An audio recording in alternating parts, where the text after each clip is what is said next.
여러분 반갑습니다. 1학기 개강 후 8주째죠. 8주째. 수업 차수로는 7주차가 되겠습니다. 자, 그럼 무역 통계 및 실습 제 7주차 수업을 시작하도록 하겠습니다. 우리가 지난 시간에는 분포의 중심을 나타내는 통계량과 분포의 그 흩어진 정도를 나타내는 통계량에 대해서 살펴봤는데, 분포의 중심을 나타내는 통계량으로는 평균과 중앙값과 최빈값이 있었고요. 그리고 분포의 흩어진 정도를 측정하는 통계량, 분포의 흩어진 정도를 나타내는 통계량으로는 범위라든가 4분의 편차, 분산, 표준편차 등등이 있지만, 지난 시간에는 범위와 4분의 편차에 대해서 살펴봤고요. 오늘은 이어서 이 자료에 흩어진 정도를 나타내는 통계량에 대해서 계속해서 살펴보도록 하겠습니다. 자, 그러면 범위와 4분의 편차에 대해서 예를 들어서 한번 살펴보도록 하겠습니다. 이 표는 무역학과 학생들의 취미 활동 시간을 나타내고 있고요. 1반과 2반. 자, 두 반에 평균은 같아요. 이렇게 40, 40. 중심 위치, 자료가 집중되어 있는 위치, 자료의 집중화 경향, 즉 분포의 중심을 나타내는 통계량은 40으로 1반과 2반과 같은 것으로 나타납니다. 하지만 일반 학생들은 취미 활동 시간이 긴 학생도 있어요. 이렇게 긴 학생도 있지만, 그런데 전혀 이렇게 취미 활동을 하지 않는 학생도 있어요. 반면에 일반 학생들은 대체적으로 어떻게 모두 어느 정도 취미 활동을 하고 있다는 것을 우리가 알 수가 있습니다. 자, 이와 같이 어떻게 평균이 같더라도 요 각각의 그룹에 포함된 그 값들의 추세가 다를 수 있다는 얘기입니다. 이처럼 산포들은 이러한 것들을 파악하기 위한 그러한 중요한 정보를 제공을 해줍니다. 그래서 범위나 4분의 편차 등등을 통해서 우리가 그 그룹에 포함된 값들의 추세, 그 흩어진 정도를 파악할 수 있다는 얘기고요. 자, 한번 범위를 볼까요? 1반과 2반. 1반과 2반 보시면은 최소값과 최대값의 그 거리 차이니까 범위가 1반은 95. 그 다음에 2반은 최소값이 30이고요. 최대값이 60이니까 그 차이, 범위는 30이에요. 1반보다 2반이 그 흩어진 정도가 아주 다르다는 것을 알 수 있죠. 평균은 똑같은데 이와 같이 그 자료들이 가지고 있는 특징, 성격은 아주 다르다는 것을 알 수가 있어요. 따라서 일반의 범위가 크기 때문에 어떻게 무역학과 일반 학생들의 취미 활동 시간의 요 취미 활동 시간의 차이가 2반에 비해서 매우 크다고 판단을 할 수가 있겠습니다.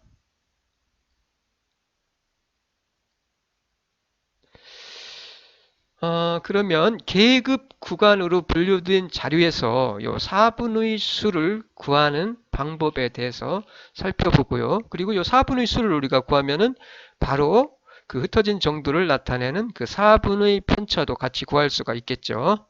자, 먼저 요 Q1은 아래 4분의 수, 아래 4분의 수를 나타내고요. 그리고 Q3은 앞에서 설명드렸듯이 위 4분의 수를 나타냅니다. 그래서 요 LQ는 분의 수를 포함한 계급의 하한이에요. 그 아래 4분의 수를 포함하고 있는 계급이죠. 그 계급에서 가장 작은 값, 그 하한이죠. 하한. 그 다음에 N은 부분의 수고요. 그 다음에 요거는 CFQ는 요 LQ 아래 4분의 수를 포함하고 있는 그 계급보다 작은 계급들의 총도수예요. 그다음에 i는 앞에서 우리가 중위수 계산할 때와 같이 이 i는 계급 구간의 길이고요. 그 다음에 이 FA는 분위수가 포함된 계급, 분위수를 포함하고 있는 계급의 그 계급의 도수를 나타내요. 요거죠. 그래서 이 공식에 그냥 대입을 해주시면 우리가 아래 4분의 수, 그 다음에 위 4분의 수 값을 구할 수가 있어요. 그리고 이 두 값을 구하면 우리가 어떻게 4분의 범위죠. 이게 Q 아래 4분의 수에서 위 4분의 사이의 그 거리 차이는 바로 4분의 범위가 되겠고 그거의 반은 뭐예요? 4분의 편차가 되겠죠. 자, 한번 예를 가지고 우리가 해볼까요? 자, 이 경우는 차량 속도에 관한 자료를 이용하여 4분의 편차를 구하시오라는 예입니다. 자, 여기서 우리가 앞에서 설명을 드렸듯이 중위수, 아래 4분의 수, 의 4분의 수, 아래 4분의 수, 의 4분수를 구할 때는 요 퍼센트로 하지 마시고 그냥 우리가 배웠던 중위수는 n 플러스 1 나누기 2죠. 그러면은 중위수의 위치를 구할 수가 있어요. 이 경우는 총 도수가 93이죠. 93이니까 93 플러스 1을 하면은 94가 되겠고 94를 2로 나누면은 중위수의 위치죠. Q 2의 위치는 47이 됩니다. 47. 자, 그러면 아래 4분의 수는 뭐예요? 중위수의 위치, 그러니까 대괄호 중위수의 위치, 대괄호입니다. 대괄호 중위수의 위치 플러스 Q 1은 요 대괄호 여기서는 우리가 지금 중위수가 47로 딱 떨어졌으니까 대괄호니까 소수점 아래는 버리는 거죠. 플러스 1 나누기 2를 해주면 되겠죠. 그러면 이렇게 뭐가 나와요? 24가 나오죠. 24 이렇게 24가 나와요. 24 정확하게 그냥 24로 떨어져 버리네. 자, 위치는 Q 안의 위치는 24입니다. 이걸로 하지 마시고 지금 이걸로 하시면 돼요. 요거 가지고 그러면 24니까 24는 여기가 딱 정확하게 5하고 19 더하면 24네요. 그러니까 아래 4분의 수의 위치는 여기에 속하죠. 여기에 속합니다. 이 계급에. 지금 뭐예요? 요 계급의 중앙값은 86이고요. 여기 중간에 요 계급의 중위수는 중앙값은 어쨌든 중앙값이 중위수죠. 그러니까 요 계급의 중앙값이 86. 요 계급의 아래 4분의 수는 위치합니다. 요 계급에 위치해요. 그리고 요 계급의 하한은 얼마? 가장 작은 값은 81.6. 이렇게 되죠. 하한. 그 다음에 총도수는 93. 그냥 요 공식에 대입해 주면 돼요. 그리고 4로 나누시면 되고요. 4분의 수니까 이거는. 그 다음에 요 CFQ 요거는 요 계급 아래 4분의 수가 포함된 계급보다 요 아래 4분의 수가 이 계급에 포함되어 있죠. 요 계급에 아래 4분의 수가 포함이 되어 있습니다. 아래 4분의 수가 요 값이 요 계급보다 작은 계급들이죠. 작은 계급들. 요 밑에 이것보다 작은 계급들이니까 요 밑에 속하는 계급들이죠. 계급들 하나밖에 없는데 그 도수가 몇 개? 5니까 5. 그리고 요 계급 아래 4분의 수가 포함된 계급의 총 도수는 19죠. 19 해서 19 대입해주고 그 다음에 요 계급 구간의 길이는 8.9예요. 그대로 대입해주면은 이와 같이 우리가 아래 4분의 수의 값은 90.15라는 것을 알 수가 있어요. 90.15 90.15가 되겠습니다. 90.15 이렇게 아래 4분의 수 값은 자 됐죠? 아래 4분의 수 값은 이렇게 되고요. 그 다음에 위 4분의 수를 구하는 겁니다. 이번에는 이것도 마찬가지로 이걸로 하지 마세요. 이걸로 하지 마시고 지금 93이니까 위 4분의 수는 중위수의 위 4분의 수의 위치는 Q3의 위치죠. Q3의 위치는 여기다 합시다. Q 요거의 위치입니다. 요거의 위치 즉 Q3의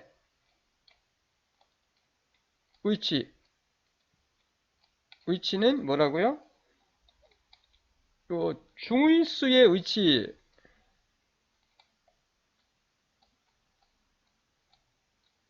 플러스 뭐의 위치? 25%가 Q1이니까 이거의 위치죠. 이거의 위치. Q1의 위치. 이건 앞에서 우리가 계산했었죠. 이거의 위치. 그러면은 얼마가 나와요? 71이 나오죠. 71. 앞에서 우리가 이게 24였잖아요. 이게 47이고 이게 24였으니까. 그러면 이게 71이 되겠네. 71. 자, 71은 어디에 속해? 이게 누적이니까 누적이 여기까지 53이고 더하면은 여기까지가 79니까 여기에 이 계급에 있네요. 위치 여기에 속하네요. 의사분해수는. 즉 요거에 요 계급의 중앙값이 104.0인 계급에 속함 있어요. 요 계급에 어쨌든 속해요. 의사분해수는 이 계급에 들어있어요. Q3의 값은 위치가 71번째니까 이 순서 나열했을 때 그 기준으로 79번째까지니까 54부터 79까지니까 그 사이에 71이 포함되어 있잖아요. 71번째가 그 값이 그러니까 의사분해수 값이 요 계급에 포함되어 있다는 얘기예요. 요 계급에. 자, 그러면 이제 우리가 그대로 요 공식에 대입해 주면 되겠죠. 93이고 요거는 요 위 4분의수 값이 포함된 요 계급보다 작은 계급도 하나, 둘, 셋. 요 세 계급의 전체 도수죠. 더하면 53. 대로 53 빼주시면 되고요. 그 다음에 그리고 요거는 뭐예요? 그 위 4분의수가 포함된 계급. 요 계급의 도수가 몇 개? 26. 26. 그 다음에 계급 구간의 길이 8.9. 그대로 계산하시면 얼마가 나와?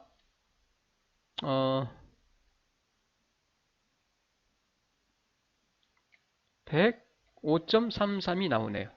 그래서 위 4분의수 값은 위치는 71번째고 그 다음에 보정값으로 계산하면 우리가 위 4분의수의 값은 105.33. 그러면 4분의 2 편차는 우리가 어떻게 요 위 4분의수 값에서 아래 4분의수 값. 요 4분의 범위죠. 를 반으로 나눠준 게 뭐예요? 4분의 2 편차. 편차는 7.59. 이 경우는 편차는 7.59가 되겠네요.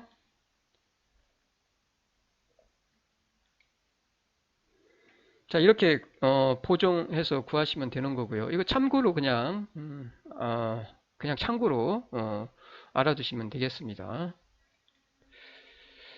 자, 그럼 이어서 자리가 흩어진 정도를 나타내는 통계값으로서 분포의 흩어진 정도죠. 그래서 이건 분산에 대해서 살펴볼게요. 분산 뭐 그렇게 어렵지 않습니다. 이거 이게 분산이에요. 분산.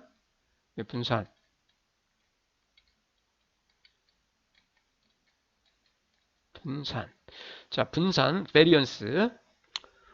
이 분산이라는 것은 일단 요거 보실게요. 각 데이터 값과 요 각각의 데이터 값이에요. 각각의 데이터 값이에요. 요 각각의 데이터 값과 평균, 이게 평균이죠. 평균 값의 거리. 그러니까 요 값에서 평균까지의 차이, 즉 거리의 제곱이죠. 차이의 제곱, 그냥 데이터 값과 평균 값의 거리, 차이의 제곱이죠.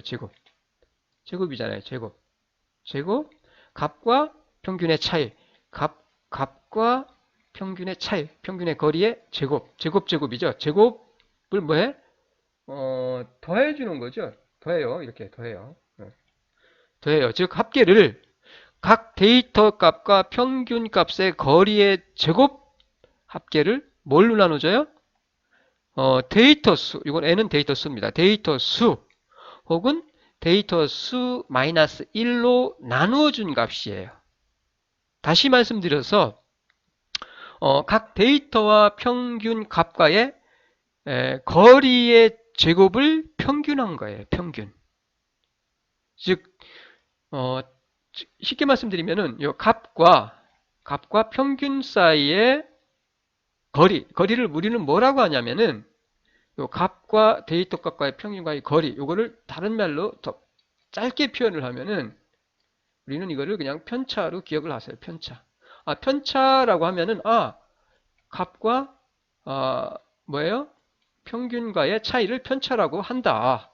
라고 생각하시면 돼요. 편차. 이게 편차가 각각의 값들의 편차가 되겠죠. 뭐예요? 편차 제곱의 평균이에요. 쉽게 말씀드리면은. 편차에 요거를 제곱해서 평균 낸 게 뭐야? 분산이에요. 분산. 의미는 뭐예요? 흩어진 정도를 나타내요. 자료에 흩어진 정도. 자료에 흩어진 정도를 나타내는 통계량입니다. 요게 분산이. 그러니까 편차 제곱의 합을 뭘로 나눠줘요? 데이터 수로. 자, 편차의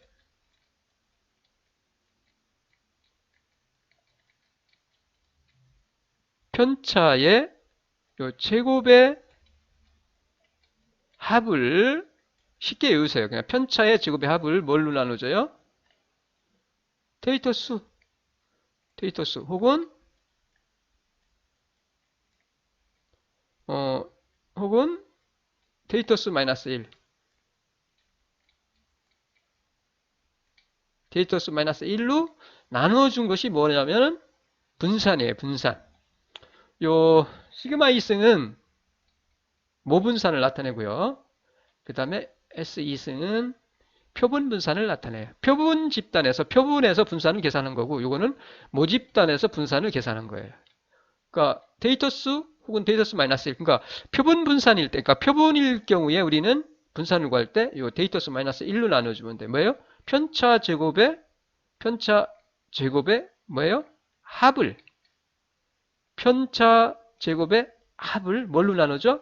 데이터 수 마이너스 1로 나눠주면 그게 뭐냐면 표본 분산이 됩니다. 다시 말씀드립니다. 의미는 자리에 흩어진 정도를 나타낸다. 라는 거 기억해 주시기 바랍니다.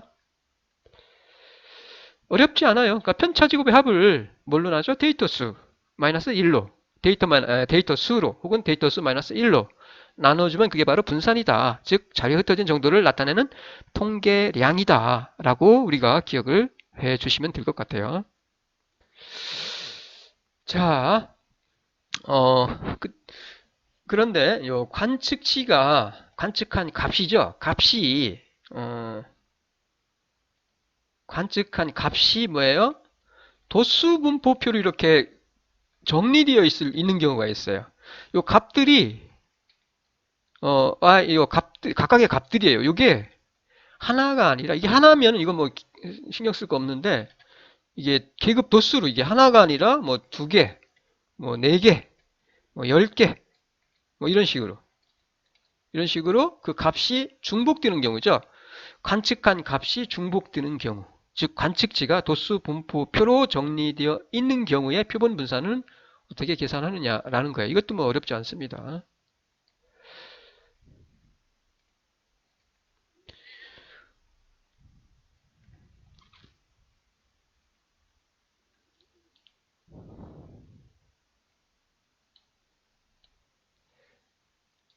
이 경우는 잠깐만요.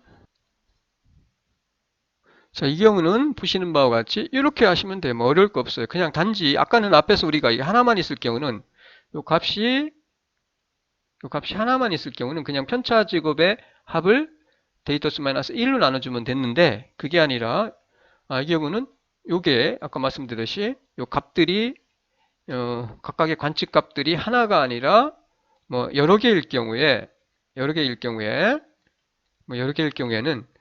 요 편차 제곱 있죠. 일단 편차 제곱을 구한 다음에 그 다음에 요 그 값이 있죠. 요 값, 이 경우죠. 요 편차 y1에서 뭐예요? 평균을 빼주죠. 그게 편차가 되겠죠. 요 편차. 그 편차를 제곱한 다음에 요 y1의 값이 몇 개냐? 2다. 그러면은 2를 곱해주면 돼요. 여기다가. 이렇게 마찬가지로 이것도 YK죠. YK에서 평균을 빼줘요. 그럼 편차가 되겠죠. 편차가 됩니다. 편차 제곱이죠. 거기다가 도수. 요 F는 도수를 나타내요. 프리퀀시의 도수를 나타냅니다. 그래서 여기 편차 제곱에다가 그 값의 도수를 곱해주면 돼요. 곱해줘요. 그러니까 편차 제곱에다가 그 값의 도수를 곱해준 다음에 그 다음에 더합니다. 더한 다음에 뭘로? 데이터 수 마이너스 1로 나눠주면은 표본 분산을 구할 수가 있어요. 뭐 계산은 간단합니다. 그 다음에 표준 편차입니다. 표준 편차. 표준 편차는 이게 표준 편차예요. 표준 편차. 표준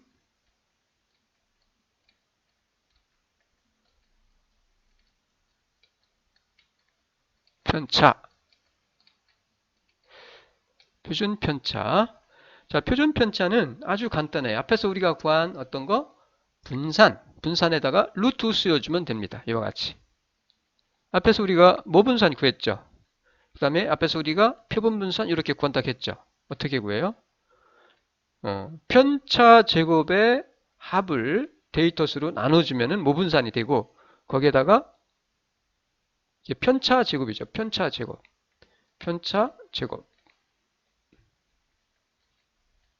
편차의 제곱, 이것도 편차 제곱에 더한 다음에 데이터 수 나눠주면은 그게 요 시그마 이스 모분산이 된다고 했어요. 거기에다가 뭐예요? 루트 씌워주면 되죠. 그럼 그게 뭐예요? 모표준편차, 모집단에 대한 표준편차가 됩니다. 즉 뭐예요? 표준편차는 분산의 양의 제곱근이에요. 분산의 양의 제곱근, 즉 루트를 취하니까 분산에 대해서 루트를 취한 값이 뭐야? 표준편차예요. 표준편차입니다. 예, 그 다음에 표본 표준편차는 표본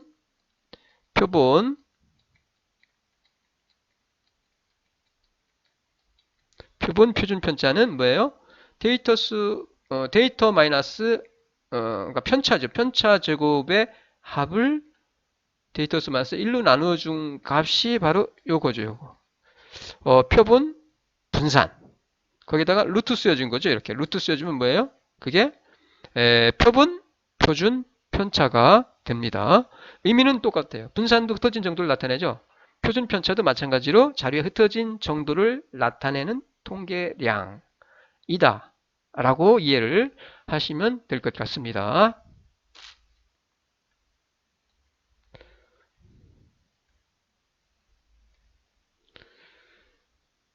자, 그러면 흩어진 정도를 나타내는 지표에 대한 평가인데 흩어진 정도의 지표 평가예요. 지표.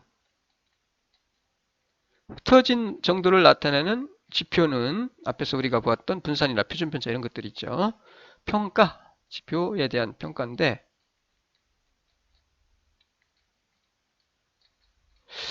기본적으로 우리는 어떻게? 상대평가입니다. 상대적으로 평가를 해요. 비교해서. 그 크기를 비교를 합니다. 크기를. 절대적으로 평가하지 않아요. 상대평가입니다. 상대평가예요. 기본적으로 상대평가라 한다. 기본적으로. 절대평가 안 해요. 그러니까 절대평가하는 경우는 거의 없어요. 거의 없습니다. 절대평가하는 경우는 거의 없어요. 기본적으로 절대평가한다. 어떻게? 비교해요. 그 크기를. 그리고 클수록 그 값이 클수록 흩어진 정도가 크다라는 거죠. 흩어진 정도가 크다라고 우리가 판단할 수가 있어요.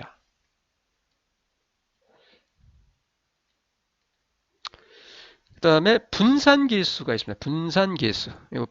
이게 변동계수라고도 하고, 요 coefficient of variance. 그러니까 coefficient는 이거는 요거죠. 이거 변동. 이걸 variance를 뭐 변동이라고도 하고 분산이라고도 하고 그래요. 그래서 흩어진 정도를 나타내는 거니까 이게 변동이죠. 변동계수. 그러니까 분산계수라고도 하고 변동계수라고도 합니다. 그래서 이거는 변동이에요. 변동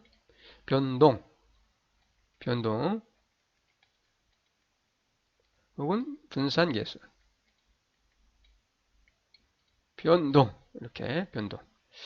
그래서 몇 개의 표준편차를 서로 상호 비교를 하고자 할 때, 그러니까 표준편차를 몇 개를 갖다 우리가 비교할 때 어떻게 절대 수치보다는 상대적인 수치, 즉 상대적인 분산도가 필요한 경우가 있어요. 그냥 물론 비교 가능합니다. 표준편차를 몇 개를 서로가 그 크기를 가지고 비교할 수가 있는데, 그런데 크기만 가지고 비교를 할 수 없는 경우도 있어요. 네, 그런 경우 어떻게 상대적인 분산도, 상대적인 변동계수를 가지고 우리가 판단을 합니다. 흩어진 정도에 대해서. 자, 그럼 상대적 분산도를 측정하는 방법 중에서 하나가 뭐냐면은 이 분산계수, 변동계수예요. 분산계수, 변동계수입니다. 변동계수. 자, 변동계수, 분산계수란 뭐냐?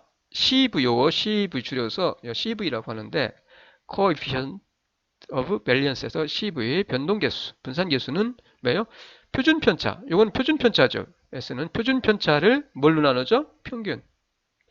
평균으로 나누어 줌으로써 우리가 이 분산계수를 계산할 수가 있어요. 그래서 요거에 의해서 어떻게 실질적인 데이터의 흩어진 정도의 크기를, 상대적인 크기예요. 이 흩어진 정도의 상대적인 크기를 평가할 수 있다는 얘기예요.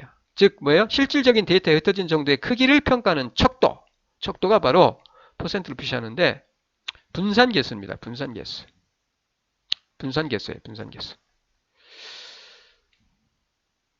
그 각각의 값들이 그 측정한 값들의 그 차이가 큰 경우죠. 큰 경우 혹은 측정한 그 단위가 서로 다른 경우에 그런 그룹 사이에 그 비교를 할 때 우리가 이 분산계수를 사용을 합니다. 분산계수를. 자, 예를 들어서 한번 볼게요. 이 경우는 표준편차입니다. 만약에 표준편차가 초봉이에요. 초봉이 남자의 경우는 그냥 예로 들을게요. 그냥 쉽게 초봉이 이게 1일 월급이에요. 하루 1일치의 초봉이라고 생각합시다. 그러면은 10만 원이고 여자의 경우가 9만 원입니다. 9만 원. 자, 10만 원과 9만 원. 자, 그럼 분포의 흩어진 흩어진 정도는 어느 쪽이 크냐는 얘기죠. 이런 경우. 자료를 보시면은 값으로 보시면 표준 편차로 보면은 9만이고 10만이니까 이쪽이 큰 것 같이 우리가 보이죠. 흩어진 정도가 남자의 경우가. 근데 자료를 비교할 때 절대 수치가 아닌 상대 수치가 필요한 경우가 있는데 이 표준 편차만으로는 우리가 두 자료를 비교할 수 없는 경우가 있어요. 그 값들이 차이가 클 때. 그리고 그런 경우 어떻게 평균에 대한 표준 편차의 비율로 상대적 수치로 우리가 기준을 잡아두는 거죠. 평균에 대해서 표준 편차의 그 비율로 상대적인 수치로 비교할 수가 있어요. 그럼 이 경우는 보시면은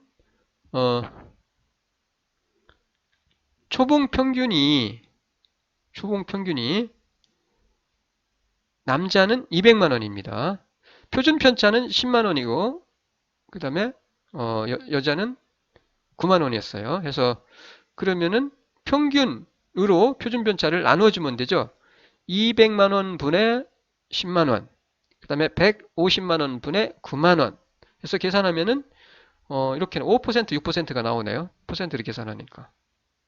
그러면은 어디가 커? 흩어진 정도가 여자가 크죠. 그러니까 이 얘기는 뭐냐면은 요 남자라는 그룹, 그 다음에 여자라는 그룹이 있는데 요 초봉이 있어요. 초봉이. 그런데 요 값들이 차이가 큰 경우죠. 이들 값과 이들 값 사이에 그 차이가 큰 경우는 단순히 그냥 표준편차만을 가지고 우리가 어떻게 비교할 수 없다라는 얘기예요. 그러니까 이 값들의 차이, 관측값들의 차이, 즉 관측값들의 차이가 큰 경우, 요 관측값 사이에 큰 차이가 큰 자료들 사이에 요 산포도, 분산도, 흩어진 정도를 비교를 하거나 혹은 측정치가 상이한 자료들 간의 그 비교를 할 때 우리가 요 CV 변동계수 분산계수를 가지고 합니다. 관측치가 상이한 자료들이에요. 하나는 단위가 미터고 하나는 그램이고 뭐 예를 들어서 이런 식으로 그 단위가 다를 경우가 있어요. 측정치가 서로 상이한 자료들인 경우에 어떻게 표준 편차만을 가지고 우리가 흩어진 정도를 비교할 수가 없고요. 상대적인 수치로서 뭐를 가지고 분산계수죠. 분산계수, 변동계수를 가지고 우리가 그 흩어진 정도를 비교를 해야만 한다라는 것을 기억을 해주시면 될 거예요. 핵심은 요거예요.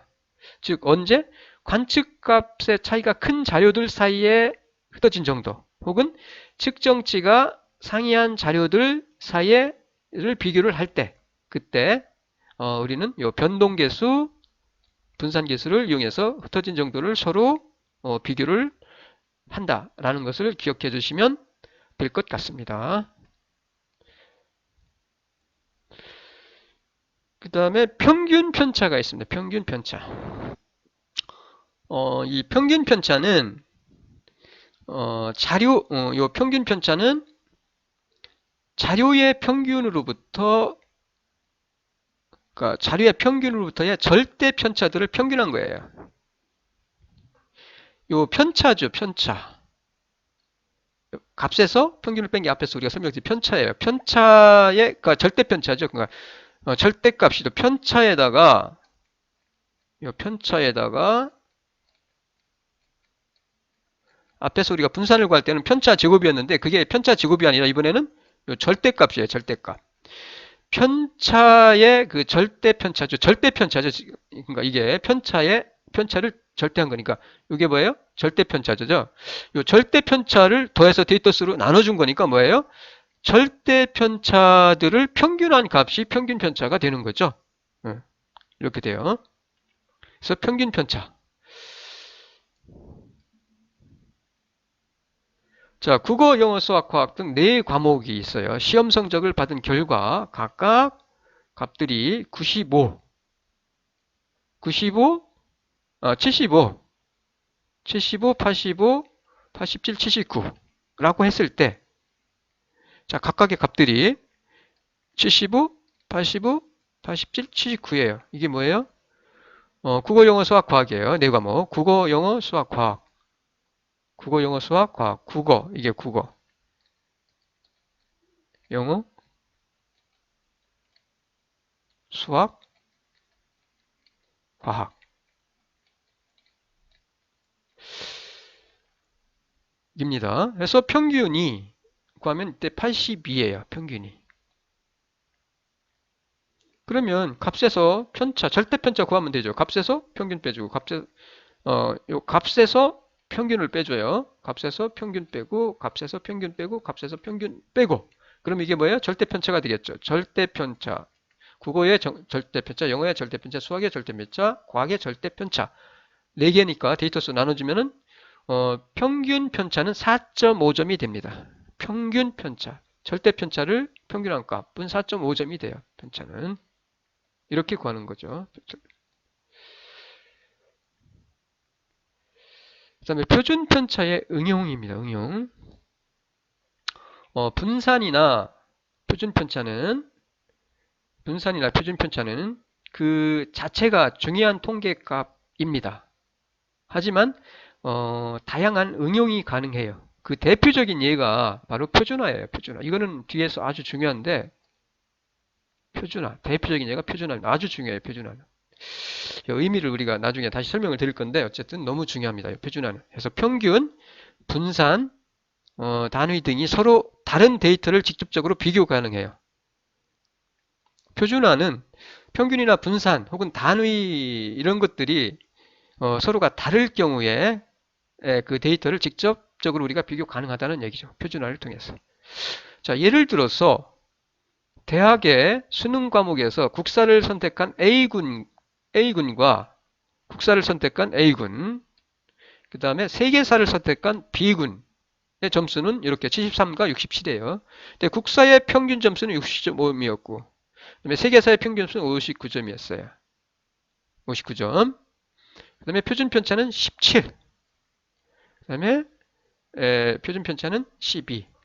자, 이때 A군과 B군 중 누가 점수가 좋다라고 말할 수 있을까라는 거예요. 이때 우리가 표준화를 통해서 우리가 비교 가능해요. 이때는. 그래서 A군과 B군 중 누가 더 점수가 좋을까라는 얘기죠. 평균 점수의 차이를 보면은 점수와 평균 점수의 차이는 모두 8이에요. 8. 8점 더 많이 맞았죠. 8. 자, A군도 평균이 60인데 73점이고 59인데 8점이죠. 해서 67점이고 이거 같이 이 차이는 전부 다 어떻게? 8이에요. 8. 그리고 8입니다. 해서 이 경우에 편차가 큰 과목에서 평균보다 플러스 8점인 거죠. 편차가 큰 과목. 편차가 크죠. 편차가 큰 과목에서 평균보다 플러스 8점. 플러스 8점인 과목은 편차가 작은 과목에서 평균보다 플러스 8점을 받은 것과 비교를 했을 때 과연 어느 쪽이 잘한 것일까라는 얘기죠. 자, 이 경우 어떻게 한다고요? 표준화. 이때 표준화를 통해서 우리가 판단할 수가 있어요. 이 표준화가 이때 매우 유용합니다. 매우 유용해요. 자, 표준화라는 것은 여러 가지 방법이 있지만은 아주 자주 사용되는 방법으로는 변수를 갖다가 어떻게 해요? 평균이 0이 되도록 그리고 표준 편차가 1이 되도록 바꾸어주는 거예요. 즉 변환해 주는 거예요. 변수를 갖다 어떻게? 평균이 0, 표준 편차가 1이 되도록 이렇게 바꿔줘요. 자, 평균이 0, 표준 편차가 1로 표준화를 하면은 그 표준화된 각 표본의 값을 우리는 자, 표준화를 하거든요. 그러면 그 각 표본의 표준화된 각 표본의 값을 우리는 표준 점수, Z 점수라고 해요. Z점수, 표준 점수라고 합니다. 그래서 요거를 어떻게 구하느냐? 표준 점수는 표준화를 한 점수예요. 그 값에서 평균을 빼줘요. 각각의 값이죠. 그 개별 표본값. 그 다음에 그 그룹의 평균을 빼주는 거죠. 그리고 뭘로 나누죠? 그 그룹의 표준 편차, 표본의 표준 편차로 나눠져요. 즉 편차를 표준 편차, 그러니까 표준 편차에 점하는 비중이죠. 그러니까 표준 편차 분의 편차를 표준 편차로 나눠준 것이 바로 표준 점수가 됩니다. 자, 이렇게 우리가 변환을 해주면은 요 값들이죠. 요 값들. 요 표준 편수의 값들이 어떻게 되느냐? 이거의 값들은 분자는 뭐예요? 모든 변수의 평균을 0으로 해주기 위한 거예요. 이거는. 이거죠. 이거는 분자는 모든 변수의 평균을 갖다가 0으로 해주기 위해서 이렇게 하는 거고요. 그 다음에 분모, 요 표준 편차죠. 나눠주는 거죠. 이거는 분모는 모든 변수를 어떻게? 표준 편차가 1이 되도록 하기 위해서 이렇게 해주는 거예요. 이렇게 우리가 변환을 해주면은 요 표준 점수죠. 이렇게 각각 그 값들을 갖다 표준 점수를 변환을 해주면은 이 그룹의 이 집단의 평균은 0이 되고 그다음에 표준 편차는 1이 됩니다. 1. 쉽게 말해서 표준화는 뭐예요? 평균이 0, 표준 편차가 1이 되도록 변환해 주는 거예요. 자, 그러면 A군의 표준 점수는 A군의 국사 점수, 그다음에 국사의 평균, 국사 표준 편차, 그다음에 B군의 표준 점수는 B군의 세계사 점수, 세계사 평균, 세계사 표준 편차로 나눠주면 되겠죠.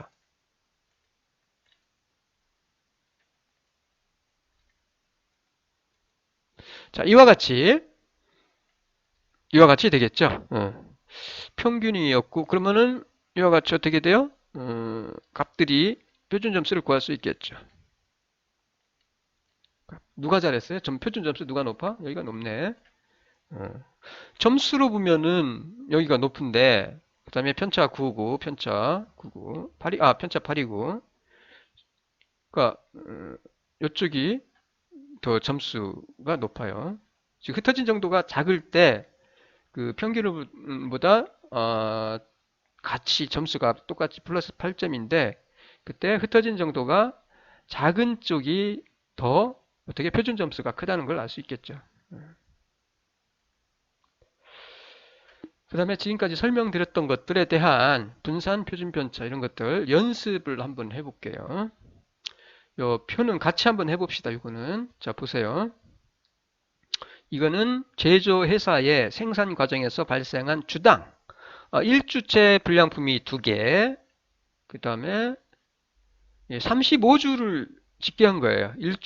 1주채부터 35주까지. 35주. 그 다음에 이 3주째는 불량품이 6개였고, 4, 5, 6, 7, 8주째는 8개였고, 이런 식으로 쫙 해서 정리한 거예요. 자, 그러면은 어떻게 요거를 빈칸을 채우라는 얘기죠. 일단은 우리가 앞에서 자료 요약해서 도수분포표 이거 다시 한번 복습입니다. 그래서 이거는 뭐 간단하죠. 상대 도수, 전체 도수가 이거고 상대 도수는 구성비라고 했어요. 그 계급의 구성비, 그 계급의 도수가 전체 도수 중에서 요 얼마를 차지하느냐는 거죠. 35분의 3, 요거는 그다음에 35분의 7 이렇게 되고 누적 도수는 뭐 이건 3이고 위에 거 3과 7 더하면 되는 거니까 더해주면 되고 이것도 그렇고요. 이것도 그냥 구하면 될 것 같네. 해서 이와 같이 우리가 이거는 다시 한번 보시고요. 해서 상대 도수는 그 계급의 도수가 전체 도수에서 차지하는 비중, 즉 구성비라고 했어요. 뭐예요? 35분의 3이죠. 요거 나눈 거. 요 35로. 그 다음에 요거는 35분의 7, 35분의 9, 35분의 8 이렇게 나눈 거죠.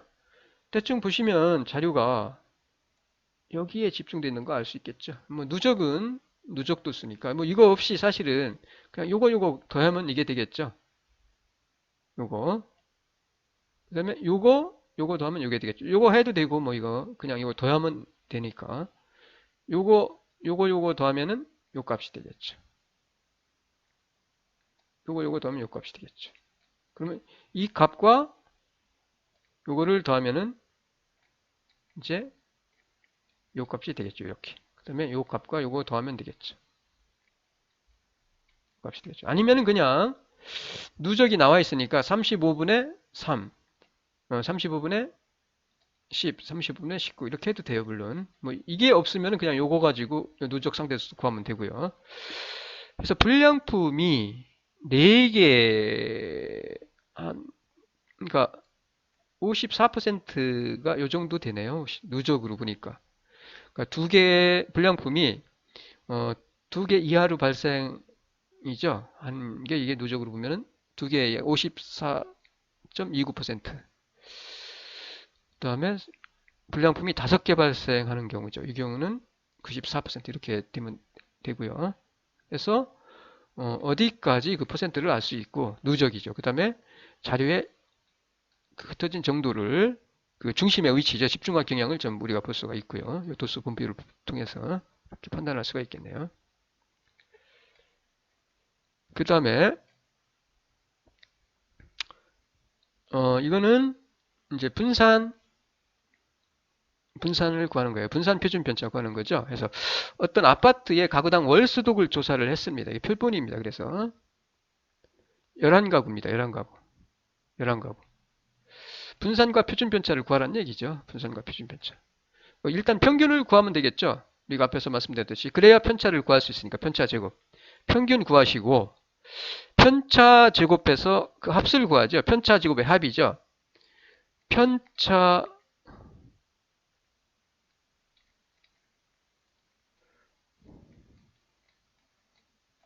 평균 뺀 게 편차 제곱의 합을 구해서 이거 더합니다. 합을 구해서 데이터 수 마이너스 1로 나눠주면 되겠죠. 그러면은 우리가 분산 표준 편차 구할 수 있겠죠. 자, 그럼 일단 평균을 구하면은 평균은 그대로 그냥 쫙 더한 다음에 그 값들을 구하시면 돼요. 값 쫙 더한 다음에 데이터 수로 나눠주면 돼요. 230이 나왔습니다. 평균은.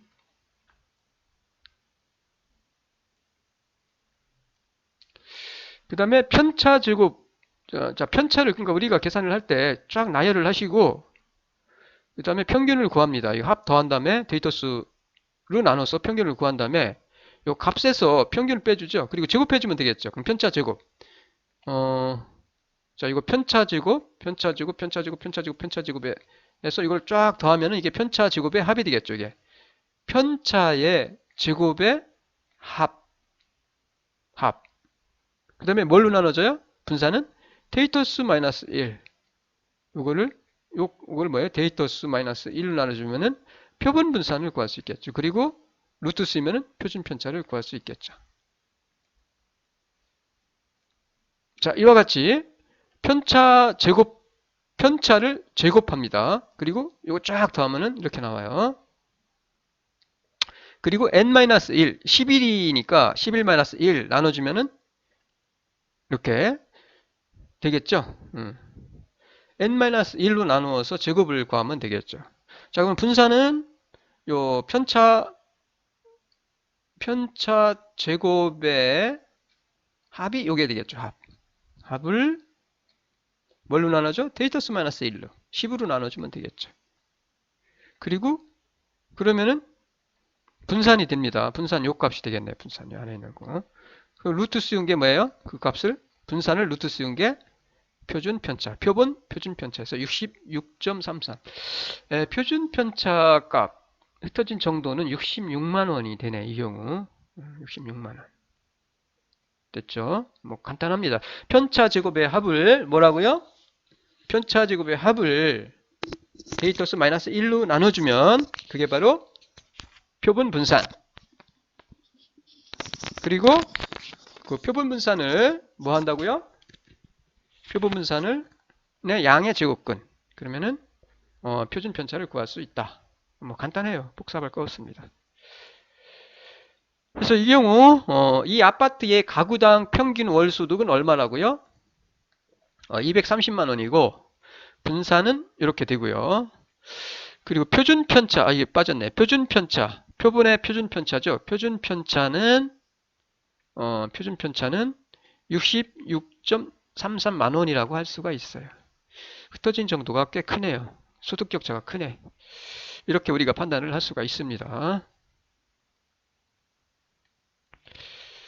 그 다음에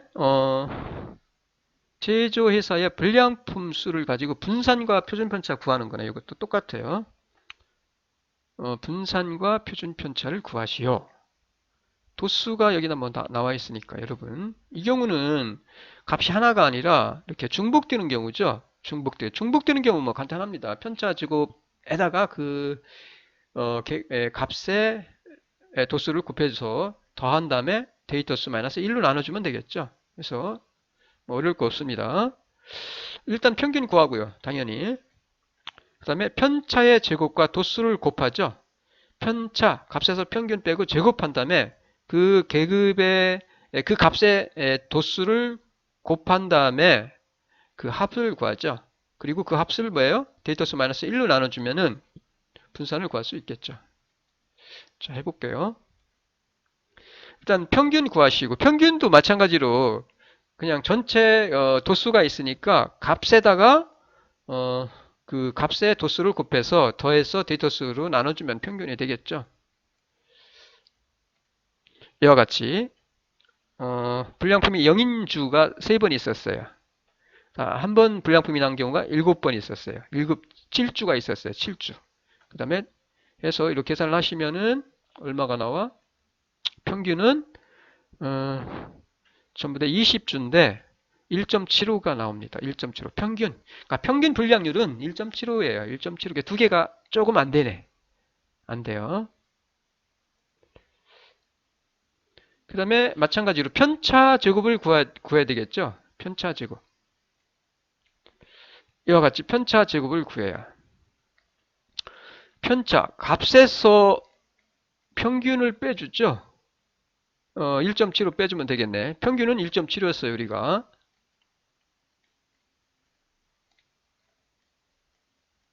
1.75. 1에서 1.75 빼주고. 그래서 편차. 해서 그 다음에 편차 요거를 제곱해주면 되겠죠. 제곱. 요거를 제곱해서 요거를 제곱해서 이렇게 만든 거예요. 마찬가지로. 그 다음에 이게 값이 하나가 아니라 여러 개였죠. 그 도수가 3이니까 3, 그 다음에 하나인 경우가 불량품이 7주 있었죠. 그 도수. 그 도수를 요 편차 제곱에다가 요 도수를 곱해서 구한 값이 요거죠. 편차 제곱에다가 뭐예요? 요 도수를 곱해 준 거예요. 이렇게. 그 다음에 그걸 뭐예요? 쫙 더하면 되겠죠. 자, 편차 제곱에다가 도수를 곱한 다음에 그 값들을 전부 다 더해줘요. 그리고 나서 어떻게 해요? 데이터 수 마이너스 1로, 즉 20 마이너스 1로 나눠주면 되겠죠. 1.78이 나오네. 분산은 1.78. 그 다음에 1.33. 표준 편차는 1.33. 흩어진 정도 1.33. 그렇게 크지 않네요. 흩어진 정도가. 그래서 이와 같이 우리가 분산과 표준 편차, 흩어진 정도를 나타내는 통계량을 구할 수 있겠죠. 대략적으로 표준 편차는 1.33. 1.33이 되겠네요. 그렇게 흩어진 정도가 크진 않아요. 이렇게 구할 수 있고요. 그 다음에 하나만 더 합시다. 요 다음 두 자료는 분포에 퍼져 있는 흩어진 정도를 비교하시오라는 얘기예요. 여기서 잘 보시면 앞에서 말씀을 드렸듯이 요 값들의 크기가 이 그룹의 신생아 그룹의 체중과 그 신생아의 아버지 그룹의 체중, 요 값들이 아주 차이가 커요. 이때는 요 표준 편차 우리가 이렇게 계산할 수 있겠죠. 표준 편차 계산 가능해요. 물론 신생아의 표준 편차, 아버지의 표준 편차 구할 수 있겠죠. 근데 요 값들의 차이가 큰 경우는 이게 직접적으로 비교가 하지 않습니다. 일반적으로는. 이런 경우는 앞에서 말씀드렸듯이 분산 계수, 변동 계수를 가지고 한다고 그랬어요. 변동 계수. 네, 변동 계수예요. 관측 값의 차이가 크니까 표준 편차보다는 뭘 가지고? 변동 계수, 분산 계수를 가지고 한다. 라고 말씀을 드렸습니다.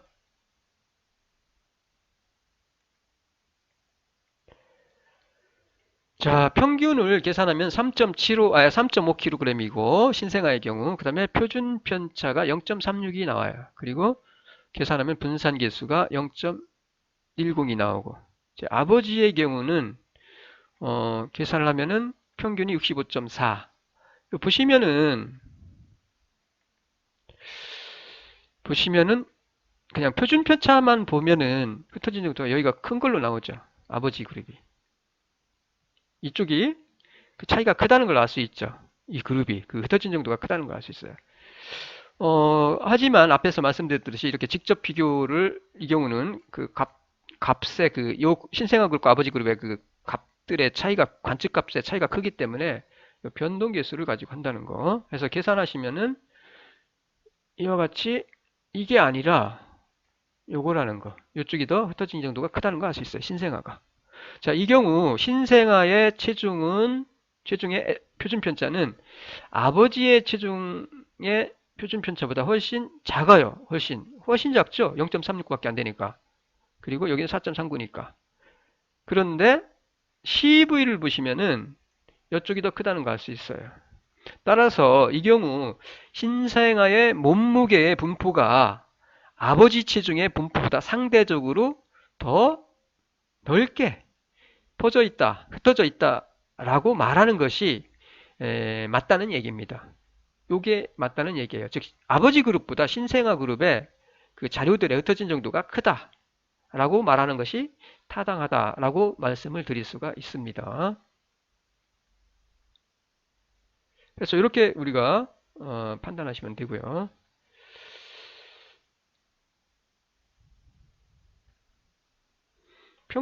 CV는 아까 앞에서 말씀드렸으니까 표준 편차를 평균으로 나눠준 값이에요. 그러니까 평균에 점하는 표준 편차의 비중이죠.